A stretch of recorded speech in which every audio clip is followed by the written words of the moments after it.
Cordy, and actually this whole channel has been an allegory for the film Speed. In a way, now that we're at this kind of pace, there's no way we can slow down, otherwise Dennis Hopper will attack us all, obviously.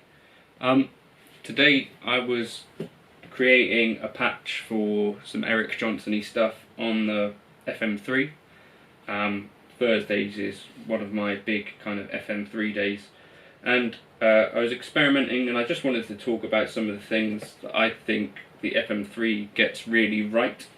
I know early on I found it a bit confusing, and it's a slightly different way to think than coming from like the Helix world and stuff, but there's a few features in there that I'm really enjoying. So not least of which is long hold here, you can turn it into different modes. So I've got three presets here, or three scenes, sorry, and I think of those as basically my snapshots. It's like the Helix way of thinking. But I was speaking to Kevin and I was asking, do I need an FC6, you know, the foot switch that gives me access to more buttons, because I can only use sort of three kind of scenes at the moment. And he said, well, if you do a long press, you can get access to scenes 4, 5 and 6, and likewise a long press back gets you 1, 2 and 3. So now I can get, I think, access to all 8 presets and a tuner, so that's kind of useful. So that's cool, and that basically now means that I've got potentially 8 kind of presets within a preset, these scene settings, so that's useful. One of the other really cool things that I like about this kind of FM3 way of thinking is that within each block, basically everything is kind of there ready. So I don't know if you've maybe tried this, but I tried this in the cabs block. Basically you've got 2 cabs kind of potentially loaded at all times, and I just experimented in the software. If you mute cab 2, it doesn't actually increase or decrease the CPU. So my thinking is that all of those kind of settings are there ready to be used, and so the block just takes what the block takes, whether or not you're using 2 cabs. And I think that's kind of a cool thing, because it means basically I don't really have to compromise too much. If I want a dual cab preset, it's no real extra CPU burden than if I use just 1 cab, which is kind of nice coming from the Helix world, where you're kind of having to make decisions about whether you want 2 cabs or 1 cab or an IR and a cab. Basically the FM3, I just choose whether I want another cab, and it doesn't matter too much.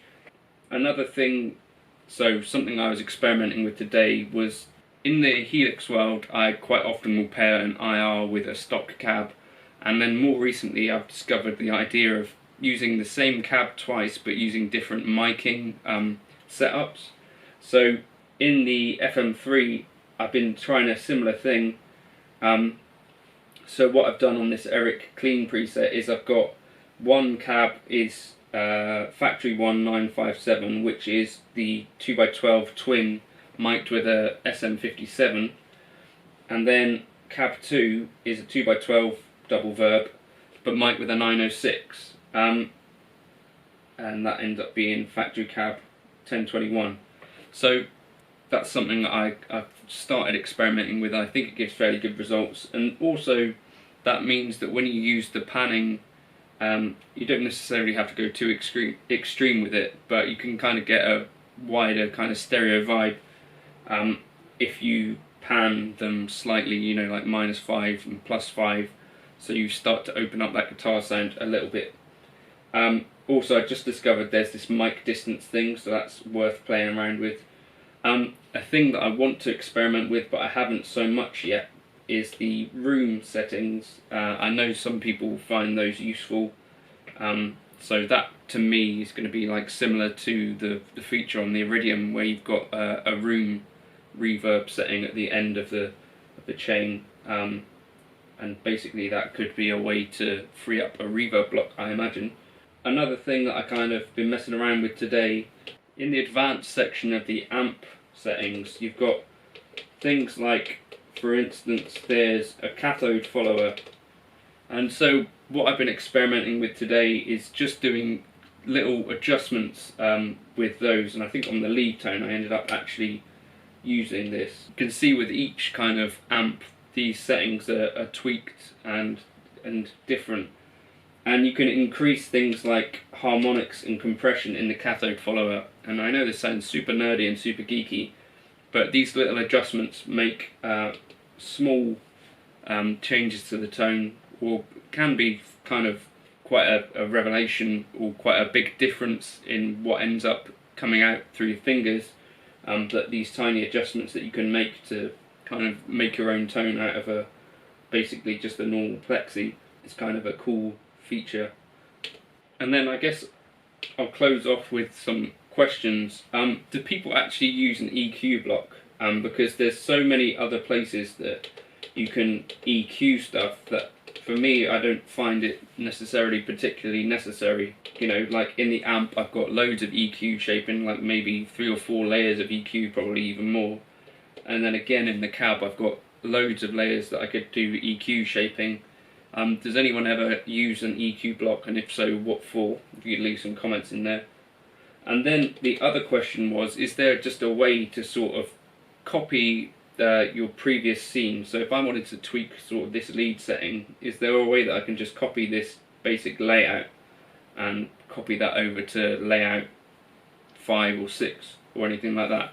So for instance, in scenes I might want one without a delay and all that stuff. Is there a quick way to do that? That's what I'm looking to find out. Maybe you'll know. But yeah, these are some of the things that I've just noticed today that I'm really digging, and hopefully that was vaguely interesting. The preset, go into my folder. This one's called Eric Sachs, JC Eric Sachs 2. That's what I've been using in the intro and now in the outro.